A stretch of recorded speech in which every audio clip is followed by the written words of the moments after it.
રહેલા છે। તો આગળ વાત કરીશું અમરેલીની અંદર કોંગ્રેસ જિલ્લાના પ્રમુખ અને પૂર્વ ધારાસભ્ય જ્યારે પ્રતાપ દુધાતે એક પ્રેસ કોન્ફરન્સ યોજી હતી। પ્રેસ કોન્ફરન્સ યોજવામાં આવી હતી અને આ સાથે ચિંતા વ્યક્ત કરી હતી। તેમણે એસઆઈઆરની અંદર જ્યારે ફોર્મ નંબર 7માં ભરવામાં જ્યારે ગોલમાલ થઈ રહ્યો હોવાના આક્ષેપો કર્યા છે।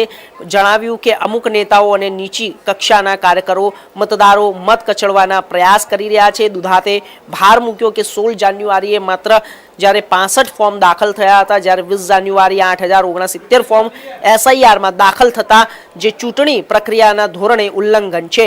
તેમણે મતાધિકાર પર થતી આ ઘટનાઓ સામે પોલીસ કાર્યવાહી કરવાની માંગ પણ કરી છે અને સ્થાનિક નેતાઓને સજાગ રહેવા માટે ચેતવણી પણ આપી છે।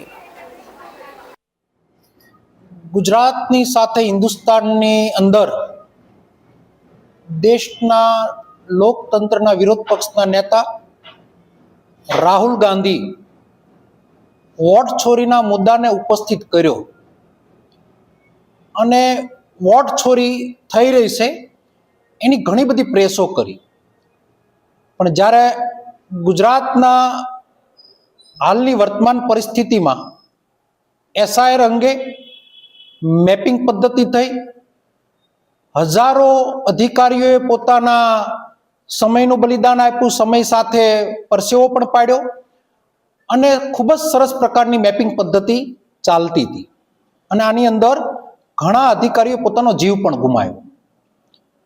આ ગુજરાત, ગાંધીનું ગુજરાત, સરદારનું ગુજરાત, આ બે પનોતા પુત્રએ દેશને આઝાદી અપાવી। દેશને આઝાદીમાં સૌથી મોટું યોગદાન સરદાર સાહેબ અને ગાંધીજીનું।